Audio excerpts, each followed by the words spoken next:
I'm sorry? It was written before the world was created, but how Hashem brought it forward came in time. Excellent. So if that's true, then we don't celebrate Pesach, for example, because we left Egypt. No, We you don't. see in the Torah that it was celebrating Pesach before. Excellent. So excellent. We don't really see it so clearly, but we sort of see it. We sort of see it-ish. We see it. We grab the hints at it. Yes, very good. So we see Abraham like make serving matzah. yeah, again, these things are not direct, but we're sort of expansive with that. But they're not in the pshat. They're not in the direct wording of the pasuk. So we sort of expand a little off the page with that. But your premise is right. So if we say, for example, that Pesach was established before the Torah was written, then the Yetziat Mitzrayim, leaving Egypt, isn't why we have Pesach. We don't have Pesach because we left Egypt. We have Pesach because we need to have Pesach. And the fact that we left Egypt, now we're going to tie it together. I'm confused. You said that the Pesach happened before the Torah was. The holiday of Pesach was. We're saying that Torah was written before the world was created. Good. So when Hakadosh Baruch Hu writes the Torah, he writes that there's going to be the holiday of Pesach, right?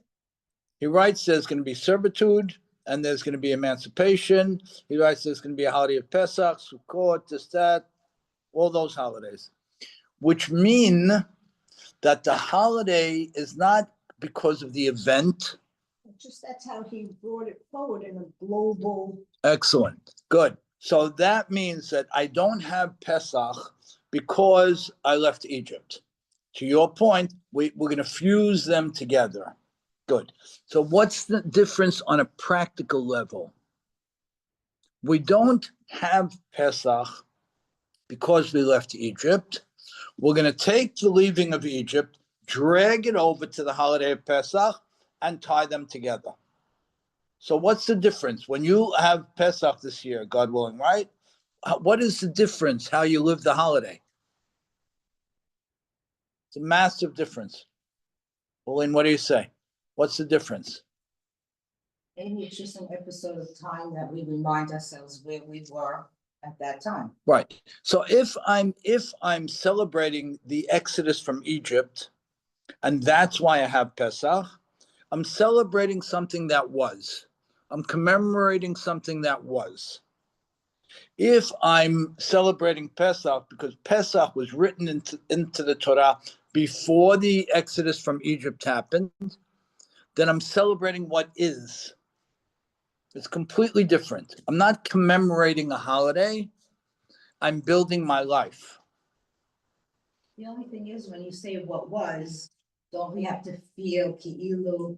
But we have to feel either we ourselves, good, we ourselves, in present terms. So, yeah. And that's why I'm going to add one more point to stir it up, and then we'll clean it up.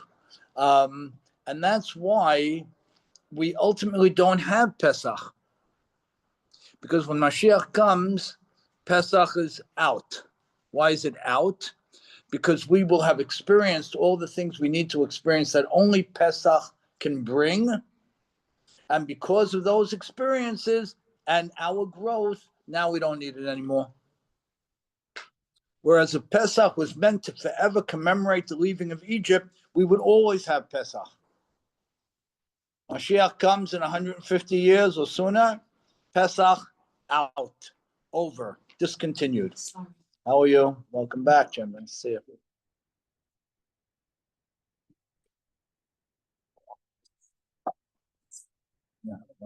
Yeah. Yeah, we have pencils for you. Could you explain more when you say the Torah was written before the world was created? Yeah. Could you explain that a little bit better? Right. So the right in the Kabbalistic writings that Hakadosh Baruch Hu, so to speak, looked into the Torah and created the world. He looked into the Torah and created the world, i.e., the Torah was written before, which means that when God created everything he created around us, with his infinite view of where he wanted all this to go, right? It was already scripted, which means that I don't commemorate anything. I never commemorate anything. I never live something because of what was. We don't have Purim is a rabbinic holiday. We'll talk about that in a few minutes. I don't have Purim because we beat Haman, like we talked about, like we learned. I have Purim because I have an issue today that falls within the context of Purim that we have to fix. And as we fix it, we move higher along and ultimately maybe don't need it. Right? Hi, for you. Yes, no? You with me? This is a very important point. We got to, if we need to spend a few more minutes, fine. So let me give you the practical thing. Yeah, you need a pencil? Let me give you the practical upshot of this. You tell me, what's the practical upshot of this? Two people have the opportunity to have the beracha to experience the holiday of Purim, right? One held this view and one didn't hold this view. What's the difference? Huh? Forever ongoing. Good, but what is? Not your own being, and it's forever ongoing. If you're just gonna commemorate, so you commemorate it and that's it. So Right. So you commemorate and you haven't changed, right? So if I know that the Torah was written before, the holidays were written before, and the Jewish people were destined before to experience all these things, we have to experience them because we have to become better in the context of that thing. So whatever the Purim holiday highlights, we have to come better in that area. So in this case, like we talked about, we said the world is 50-50, the way God created it. We tend to slide heavily onto the physical side, the practical side. And what we want to do on Purim is we want to move the needle back a little bit to spend more on the spiritual side of things, Torah learning, chesed, love, and relationships. So we want to, every time we come out of Purim, like we've just had the great beracha to do, we want to be able to quantify the change in our lives as a result of having the beracha to live this day. Whereas if I'm just commemorating it, when we have July 4th or Labor Day or something, we're commemorating the launching of this great country, or we're mourning the loss of all the people who were killed on Memorial Day, whatever it might be, July 4th, Memorial Day, right? We're not meant to change, but when we have a Jewish holiday, we're meant to change as a result of the holiday. Change ourselves. Change ourselves, yeah. We come out of Purim. We should be able to say, you know what? We studied together, and as a result of our learning together, you know what? I would spend of my 24-hour day, let's call it 16-hour waking day, I would spend 10 hours on the practical and 6 hours on my family, love and relationships, learning Torah and Chesed. You know what? From 10 to 6, it's now I'm going 9 hours on the practical and 7 hours on the eternal. Then we did something. I took it differently. I took it that the old times when we were fighting the enemy and Hashem said, kill Amalek, and we didn't, is to teach us now in today's time and purpose with this war that we have to kill the enemy, take the enemy. I took it as a. So let's just remind ourselves what Amalek is. Amalek is not Hitler. Amalek is not Hamas. These are our enemies, and they're murderers, and they're beyond murderers, right? But they're not Amalek. Everybody throws the word Amalek around very loosely. Amalek is Esav, right? The great grandson of Esav. And Esav has one very simple model. He says, you know what, guys, you're right. There was a God who created the world. Grandpa Abraham, he wasn't wrong. Esav says, there was a God who created the world. Daddy, Yitzhak, you're not wrong, but you mean to tell me that God cares about me? That God's involved in my life? That's a joke. Now, this is a very, very powerful argument that Amalek or Esav makes. They say that we agree that there's a God in the heavens. They're not apikosim, they're worse. The apikoros would say there's no such thing as a God. What they say is much more difficult than that. They say there is a God. But you think that God cares about Ricky Cohen on a Tuesday? How stupid is that, they say. Come on, 7 billion people, 6 billion people in the world. You think the God that created what we agree, he created the world, Esav or Amalek says. But you think he cares about you? He doesn't care about you. That's their argument. And by the way, most of the world agrees with them. And unfortunately, most of the Jewish people agree with them. So Amalek may or may not be a physical enemy from time to time. Amalek is a worldview. Amalek is a philosophy. And Amalek is winning the war. So when we have the great good fortune to live another holiday of Purim, we're supposed to be fighting Amalek. How do you fight Amalek? By saying, yes, there is a God in heaven, and he does care about me. And because I know he cares about me, I'm going to care more about him, and I'm going to put more of my time to him than I did before. I heard that the Amalek is also in every one of us that we have to look at. It's the hesitation of not doing something right away, not doing chesed. Yeah. So that's part of us. Yeah. So it's not Right. only a person out there. Very nice. Yeah, it's inside. Are we okay with this? Yeah. No? Okay, cool. All right, so next core tenet. Every period of the year has a particular energy and distinct inherent possibilities. What does that mean? Every time of the year. Let's frame it now perspective. Every month of the year. It's really every season. But so let's say every season of the year has a certain energy that's inherent. This is outside of astrology. This is outside of, commercial astrology. This is the way HaKadosh Baruch Hu set up the world. The way he set up the world is, to just bring it to context what we're talking about now, that the months of Adar and Nisan, the end of winter, the beginning of spring, have a particular energy. What's that energy? Huh? Yeah. And before that, one step before, what's the energy? The energy is take on your enemies, because now you will have a greater strength. One second. If I take on my enemy in Adar, I have a better possibility of beating him than if I take him on in Shvat. What are you talking about? No, that's exactly what we're talking about.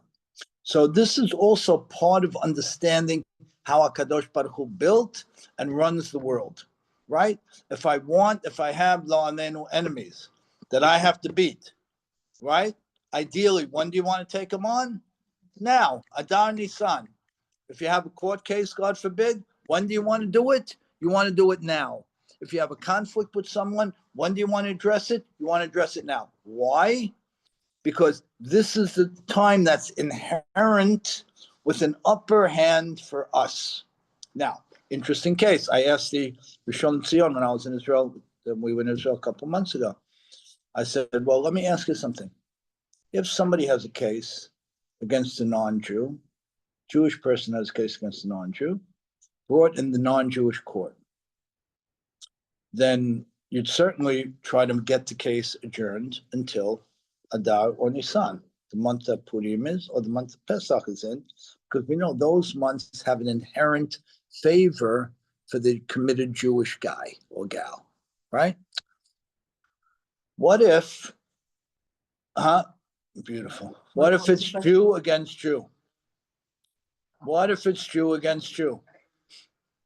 And one Jew cares about Torah and the other Jew doesn't. It happens to be in a secular court, which a Jew should never bring a Jew to a secular court, right? The other side, the secular person brought it to a secular court, an American court. What would you do in that case, Jew versus Jew? What would you say? I would assume that it would apply here the same I'll thing. apply the same thing. Move it to Adar Nisan. Move it. I'm going to give you another example. The month of Kislev, the month of Hanukkah, is also inherently baked with certain things. What are they? Huh? You remember, Jane? We touched on it. I was gonna say, when you said Jew against Jew, I was gonna say Kislev, because weren't a lot of the people that were before, weren't they Excellent. Excellent. They were yeah. I'm going to tell you what Kislev is known for, but that's a great point. I have to think about that more because the Mityavnim were the bigger threat, right? The assimilated Jews around Hanukkah time were the bigger threat. What if the Jew that's not so observant is going against the Jew that is, and the Jew that is not observant is right? Like, does it, like, the outcome is it because he's a better Jew? You know what I'm saying? So if the Jew who is not observant is right, the Jew who is observant, who draws on these inherent energies, will get a better deal than he would have gotten otherwise. Mr. A owes Mr. B $100. He really does owe him the $100. They're going to fight about it for the next 3 years, or they're going to settle. If Mr. A uses the energies of this time, he's going to get a better settlement. And as someone who spent a lot of years in business, it's 100% correct. 100% correct. So it happen again and again. So that's also important to know. In terms of Kislev, we hold that Kislev is a month of Chokhmah, is a month of knowledge. So therefore, if someone has a challenge, again, not that knowledge isn't always accessible, of course it is, but if someone has a particular challenge, the business, family, whatever, community, whatever it might be, he or she knows that in the month of Kislev, he has greater access or easier access to absolute knowledge. You never know. That's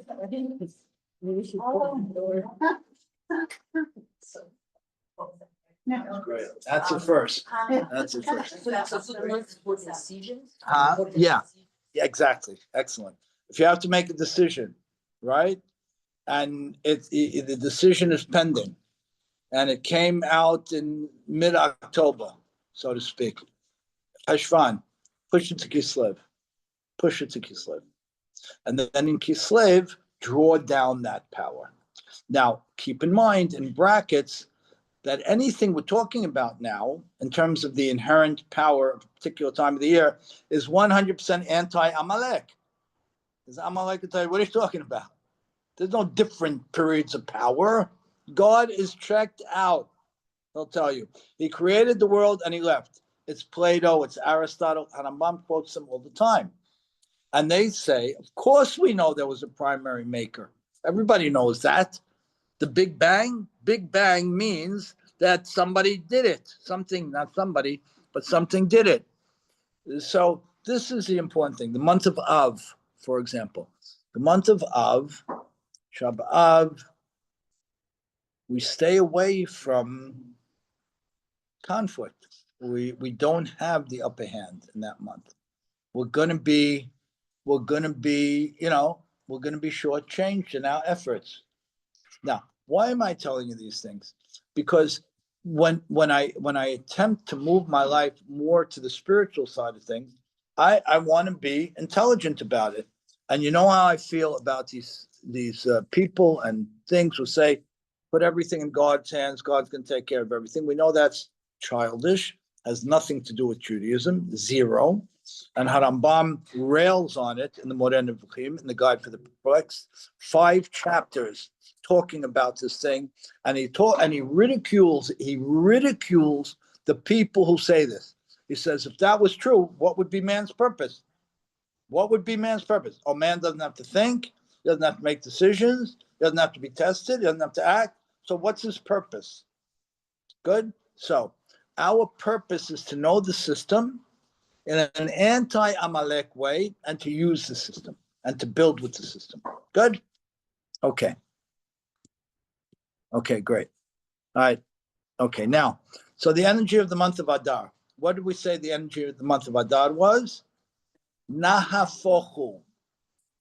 Which means what? Huh? Take on your enemies, excellent. And nahafochu. What does that mean? What does nahafochu mean? Upside down. Turn it up. Great. Thank you, Moselle. Turn it upside down. Upside down. The lawsuit, Larlena was going in a certain direction with speed, with strength, with this, that. The month of Adar will turn the thing on its head. Something that couldn't have been expected, was never expected. Engage the system, reach out to God, pray, push, engage the holiday the way it's meant to be engaged with a commitment to change, and you access the power of nahafochu, of turning something on its head.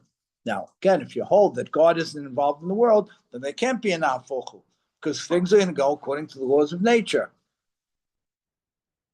No? I like that. Okay. Okay. So what is the purpose of Purim? We said the purpose of Purim, the energy of the month of Adar is that something can be turned totally on its head in a way that makes no logical sense. Nahafochu, flip it on its head. And I'll tell you again, from my business experiences and life experiences, it's 100% true. The month of Adar has a unique capacity and it should be used. Hold on.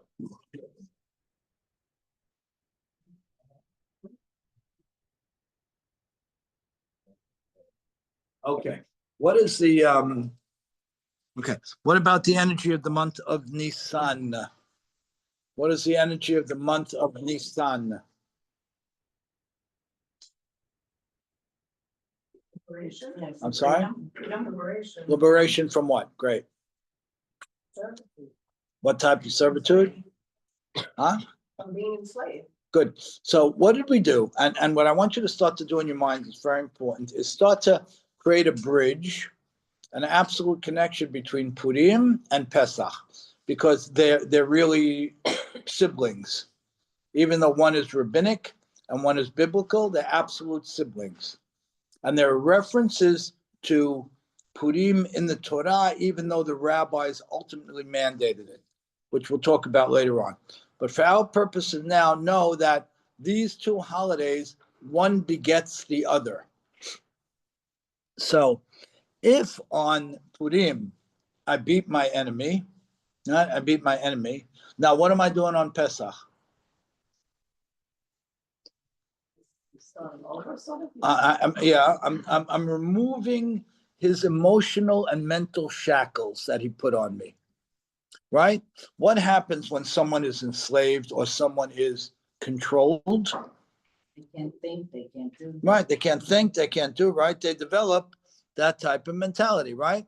When it says that Paro worked us in Egypt, how did he work us? Avodah kasha, which was hard work. But then he also did, he forced us to do avodah befarech. What does that mean? To do it for no value. No value, right? No value, which meant, like Hitler did in the Holocaust, he'd send people out in the brutal freezing cold, force them to break the ground, right? With no shoes on, to break through the ice rock ground and dig a hole. And at the end of the day, they fill the hole back up.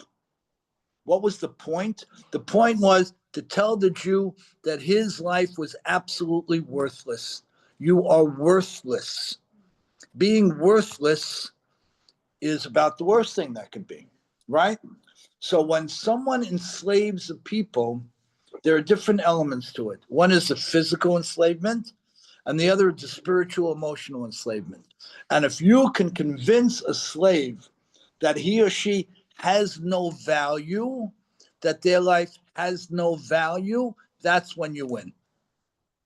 So what happens in Mitzrayim, in Egypt, right? We had the physical enslavement, but that started very early, right? What happens over time is the emotional and spiritual enslavement, where build pitom v'ra'amses, build cities that are in soft sand, right? So you're going to build the pyramid, so to speak, or whatever building you're going to build. You're going to slave at it for years, and it's going to sink and collapse.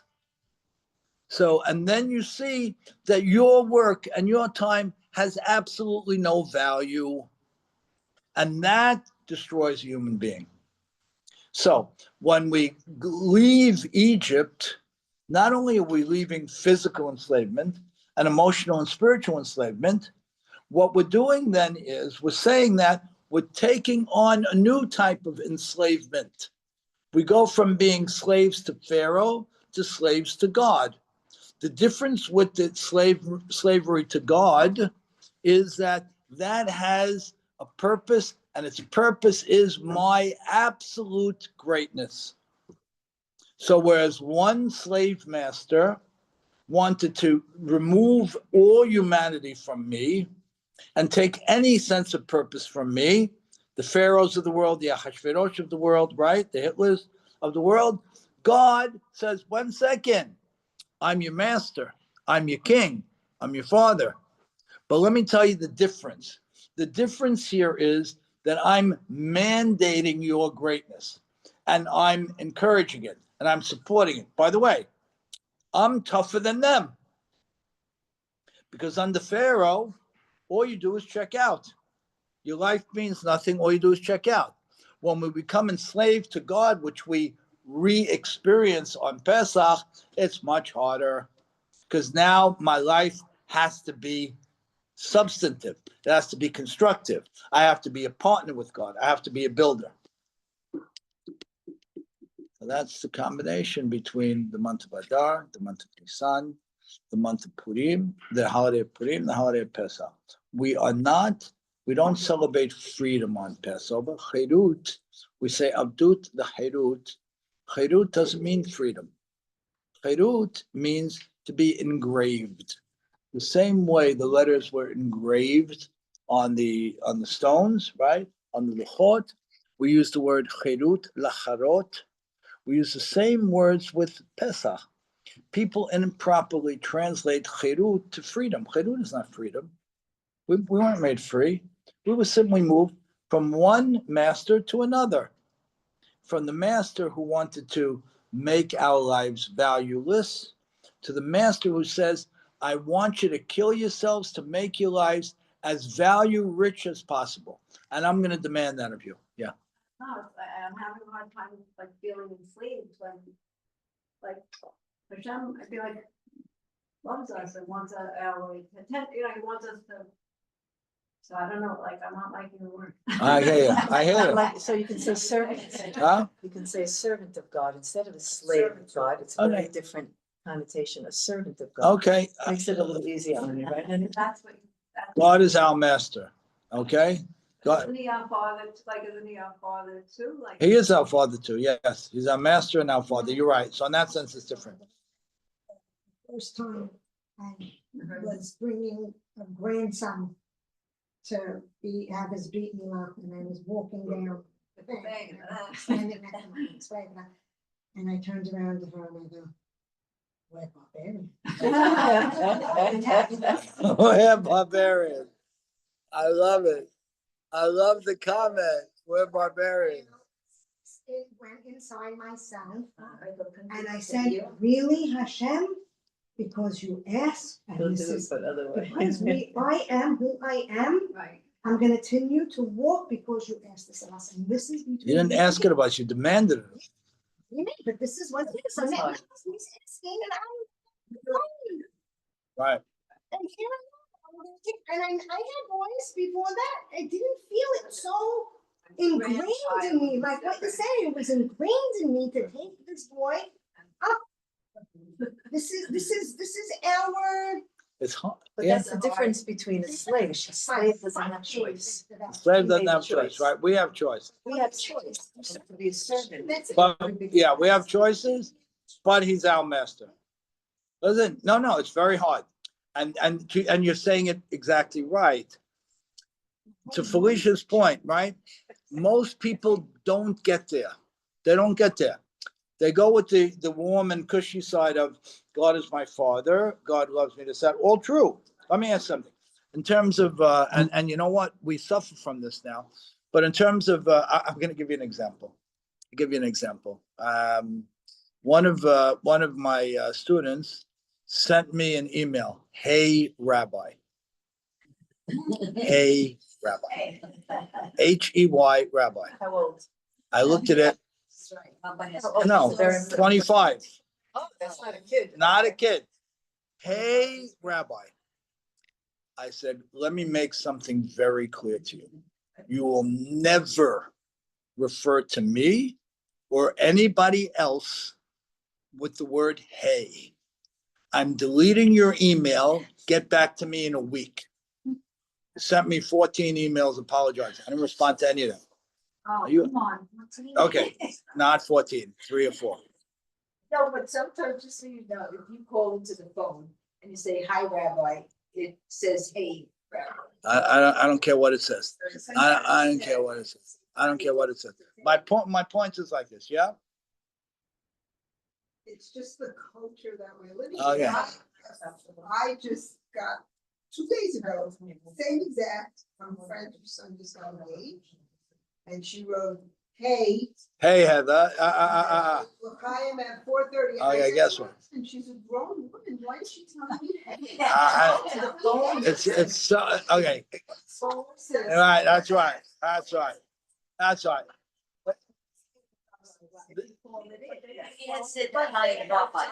Hi, Rabbi would have been fine. Hey, Rabbi is unacceptable. That's totally unacceptable. So my point being like this, and it goes to Joan's point. We must demand certain respect. We must demand certain respect, right? As parents, as adults, as whatever, we must demand certain respect. You know, you will go up to here with me, and that's it. I'm your father. I love you. I'm your grandfather. That. Very good. You will go up to here. By the way, I'll give my life for you, but you will never disrespect me. And that's the balance of a master or a parent and a parent, or a parent and a friend, or God and father, right?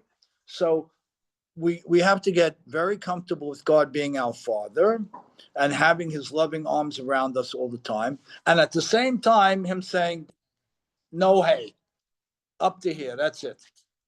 And that's why they say, to your point, that the best expression of God's chesed or kindness is Yom Hadin, is Yom Kippur, is the Day of Judgment. It's a fantastic point. We'll spend a minute on it.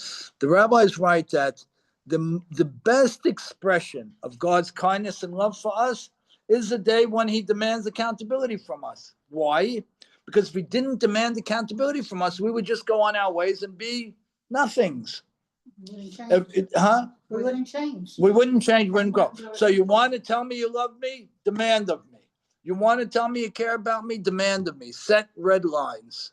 You know, nice thing about Donald Trump, you know, maybe he's going to set too many red lines, but you know something?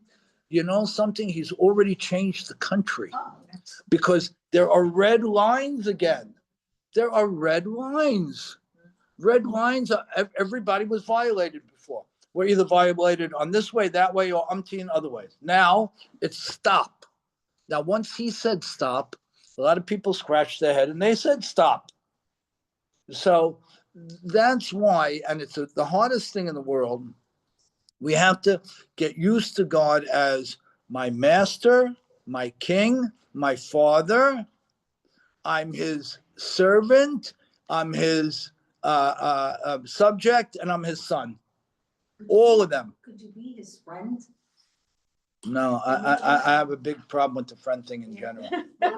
Yeah, no, I think the friend thing destroyed a lot of kids. I've been working with young adults my whole life.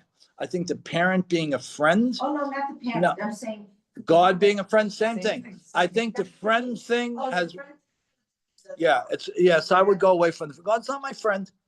But like, You talk to him, you decide things with him. right, as long as I still fear him, as long as I still fear him, as long as I still revere him, that it all The works. moment we say friend, we're putting it C That's right. level. Exactly. Same thing with parents. Yeah. Huh? Friends, then you say, hey. Yeah, that's right. There you go. The hay thing. Okay, so the month of Nisan, the energy of the month of Nisan, we want to change the dialogue. Pesach is not the holiday of freedom. It's not. It's wrong. It's mistranslated. It's the holiday. You want to use an English word? Use the word liberation. Because when a person is liberated, it doesn't mean they don't have a master. It means they're enlightened in that relationship. So that's what we're talking. Put boundaries, Huh? reason. I like to set boundaries. Yeah. But I serve God. I'm serving God. God, and with I am that serving God. But not only that, sir, you're right, but I'm serving God. I'm serving God. I was serving Pharaoh, now I'm serving God. If I had to choose, I'm going to choose God. What do you mean? Isn't it a lot harder to choose God? Yeah, but God's intent in me serving him is for me to be my greatest me. That's the thing. And that's why at the end of time, what is hell? If God forbid, what is hell? Hell is not fire and brimstone. Hell, according to, again, the more mystical schools of thought, is where the neshama comes up against itself. So I see my neshama with all the capacity and capabilities it was inherently given, standing over here, and the neshama that I actualized, the tools I used, and the talents I expressed. Over here, I have 20 assets, and now I see the 20 assets here. And over here, the 5 assets are expressed that I actually used, for example. So what's hell? Hell is the fact that I had 20, I used 5, and the difference between them is hell. Because I see what my neshama was capable of doing and what it actually did. And the fact that after 120 years, there's no way to fix that anymore. So what could be worse than that? What is hell? Hell is not God punishing me. It's me confronting myself. So what could be bigger than that? 1 second. Ricky, you had the opportunity to do all these things. Those were the kohort that God blessed you with, right? All these things. You accomplished those. That's hell. When you're looking at what you could have been and were, and the delta between. So when we become servants to Borei Olam, to God, that servitude is meant to empower me with the mitzvot and the minhagim and the customs to reach my full 20, so to speak. Good? So it means the majority of the Jews today, they're in hell. Yeah. Yeah. We hold that after we suffer with it for a while, we move on, but we'd rather not have much of it altogether. Okay, so far, how much time do we have? What time is it? Okay, great. Okay, so so I think we said a few important elements. Okay, let's go into some of the halachot, right? We're supposed to be learning the halachot of Pesach starting at the Purim Seder, right? Your kids probably did it, no? Yeah. At the Purim Seder, you're supposed to, or at the Purim Seudah, I'm sorry, you're supposed to already be talking about the laws of Pesach. And we hold that, the terminology in Hebrew, Sho'alim Belchot Pesach, Kodem La Pesach, Shloshim Yom. We're supposed to be in the Passover mode in terms of halacha from 30 days before. And the rabbis and the educators are supposed to be prepared. Okay, does it count if I keep telling the children, Pesach is coming, we can't bring the food downstairs? Absolutely. Yeah. If you wanted to count, it can count. This is that, and that, we all know that. We start 30 days before, we start 60 days before. Yeah. I'm talking about the laws and stuff, but yeah. Not proposition. Okay. First halacha, we don't say Anna, right? We don't say the confession the whole month of Nisan. We don't say it the whole month. Now, let's just go over why, because there's very important ideas here. We don't say it the whole month of Nisan, right? Why not? The first 12, and again, there are tools here. The first 12 days of the month, the chieftains, the head of each tribe, brought his personal and his tribe's gift to the Mishkan, to the tabernacle. The tabernacle was ready to be opened and sanctified. So beginning on the first day of Nisan, for 12 days, each of the heads of the 12 tribes brought their gift. And each time somebody brought his gift, he made that day a holiday. And therefore, because of the head of the tribe of Reuven, for example, made the first day of Nisan a holiday, we make it a holiday. So for the first 12 days, we don't say the Anna, because these are holidays from a very important period of time when we're consecrating the tabernacle. Great. What about the 13th day? Why don't we say Anna, confession, vidui, on the 13th day? What do we hold? What is the day after a holiday? Always. Isru Chag, fabulous. What does Isru Chag mean? Right, we drag the holiday over another day.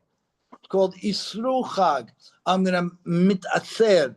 I'm going to capture the Chag, like I say. The day before. The day after. After. So the Reuven, for example, who brought his. The last gift that was brought, you're bringing over to the next. No, he brought it on the 12th day, but he took the 13th day off as well. And if Reuven brought on the first day, he took the second day off. So now we have 12 days of distinct holidays. The 13th day is memorialized with the concept of Isru Chag with an aleph. I want you to own it. It means to enslave the holiday, not to let it go. I'm binding it. Matir Asurim, to bind something. I'm binding the holiday, not letting it leave me. Great. What's day 14? What's day 14? Erev Chag, right? It's the eve of Pesach. 14 to 21, we have no confession. We have no tachanun. Why? Because it is the holiday of Passover, right? What about day 22? Isru Chag, great. What about the balance of the days? Once the whole month is over. So that's one approach. Very good. The other approach is like this. Not quite. That's actually a very nice idea. We actually don't do that, but that's a very interesting idea. We say Tachanun before Pesach Sheni, but it's really a very interesting idea on why. I want to think about that. It's a nice thing. Okay, so we hold like this. We hold that the third temple will be brought down from heaven during the days of Pesach. All right, it'll come out of heaven. A physical structure will come out of heaven on the days of Pesach. A little out there, right? No. It's great. It's cool. You like it? No. Well, you're used to bringing babies into the world, so that's you see these things happen all the time. And what do we parallel to? We parallel to the man, right? The man, something physical that came from the heavens. Good. The man. Okay, but now we have an interesting thing. We don't mix celebrations. So even though the greatest building of all time landed on the Temple Mount in Jerusalem on Pesach, we're not going to celebrate till afterwards. So we finish the month with celebration. Now, we finished the last week with celebration. We open up the Beit HaMikdash, and we finish with celebration. So it comes between the 23rd and 30th? No, it comes on the holiday itself, right? You're saying we celebrate till Rosh Chodesh? We don't say Anna until Rosh Chodesh. Great. The first time we say Anna, perfect. It's after Rosh Chodesh. Okay. So let's talk about this a minute. But it didn't come yet. Huh? Why are we celebrating it? Because we know it's coming. We know it's coming. Now, there's another opinion that says, to your point, that when Shmuel consecrated his first temple, he did it this time of year, and therefore we don't say it. That's one approach. The other approach is because we know it's coming, we're already there. Now, tell me about this whole idea of a physical building coming out of the sky. How do you feel about that? You seem to like the idea. How do you feel about it? Tell me. We have 5, 6, 7.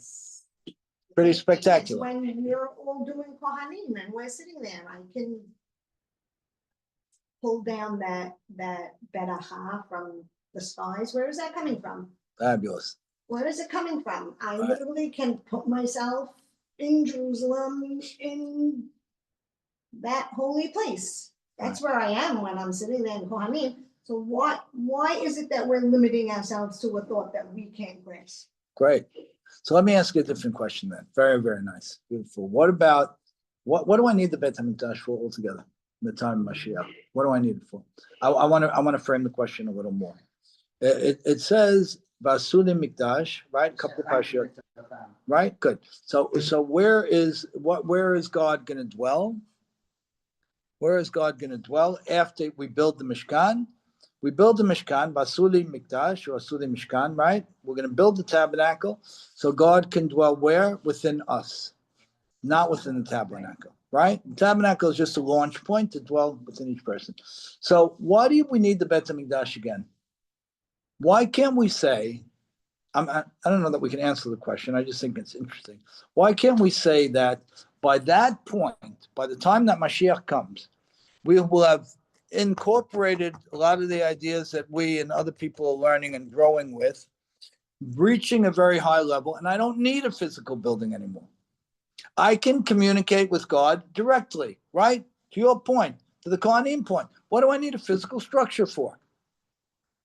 I think it's for us to congregate. It's for us to congregate, right? So what do you mean, Moselle? What does that mean?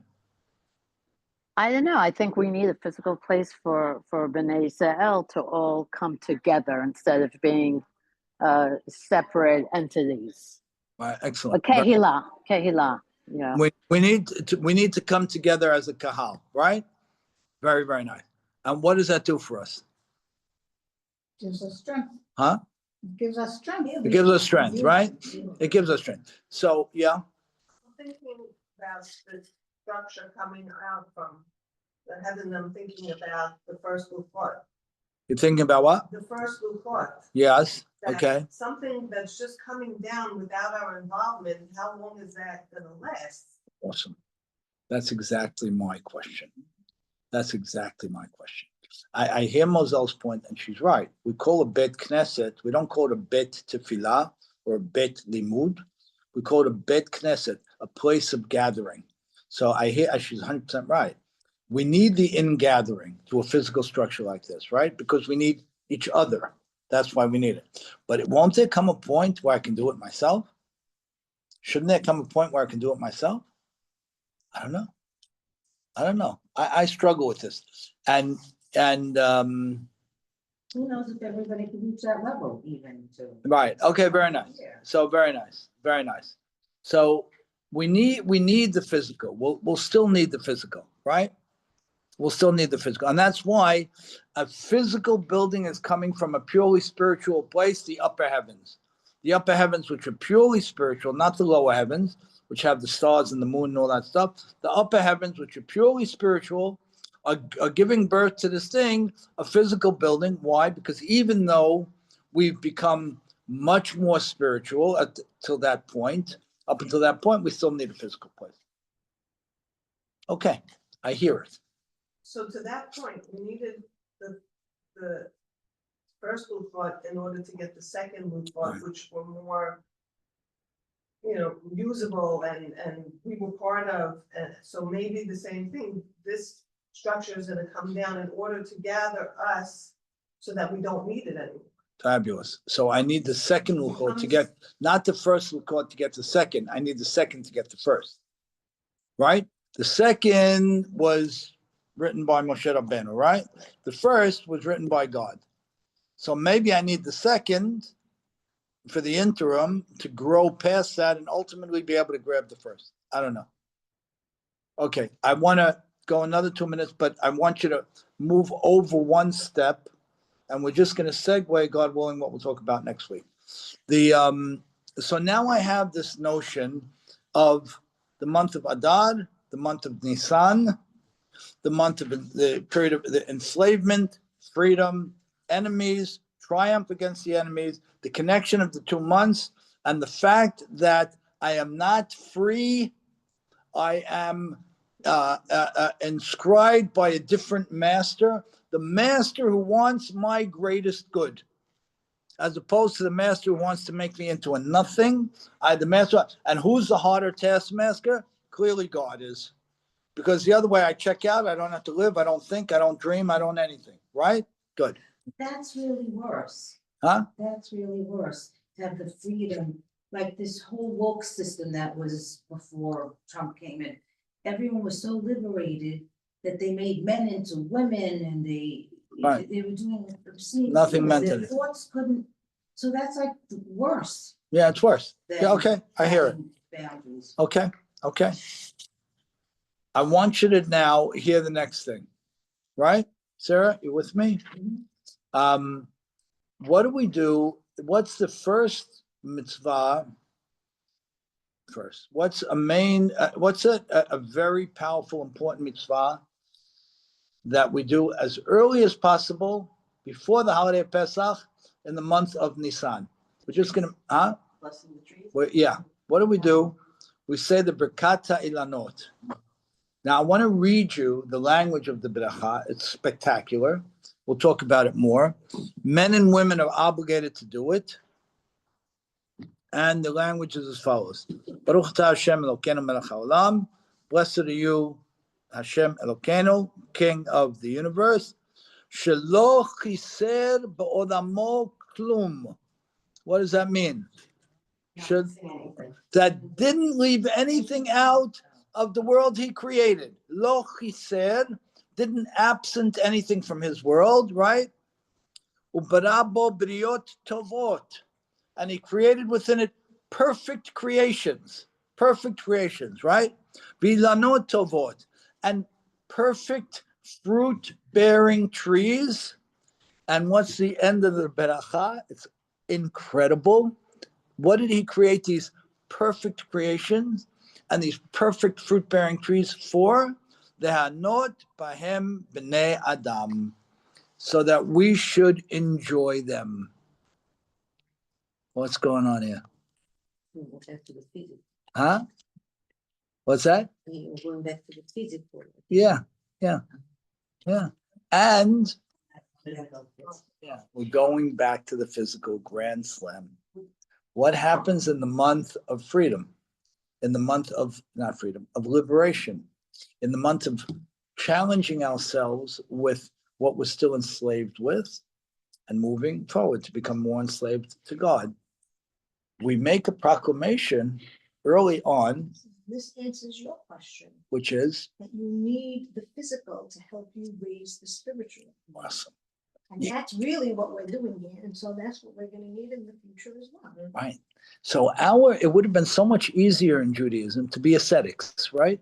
The ascetic goes to a monastery in the Judean desert, and he eats, whatever he eats and this and that, and he stays in a very non-physical place. That's the antithesis of Judaism. In fact, in the month when we're reclaiming our relationship with God, in that month, what do? The first thing we do, we thank God for all the beautiful things he gave us. Unbelievable. They're not behem b'nei Adam. Why are these beautiful things here? For me to enjoy. Maimonides writes a beautiful thing. He says one of the things that a person will be held accountable for by God after 120 years is God's going to say, "Wait a second, you had the opportunity to see all these beautiful things that I created, and you didn't go." Man, well, what do you mean? Part of your love for your master, king, father, right? It's all three, is to see all the beautiful tools he gave us to build with and to enjoy. So what are we doing the first mitzvah, so to speak? When the month starts, we're trying to find a fruit-bearing tree that has come out of the dead of winter, that is now giving forth flowers, because the trees flower and then the fruit comes.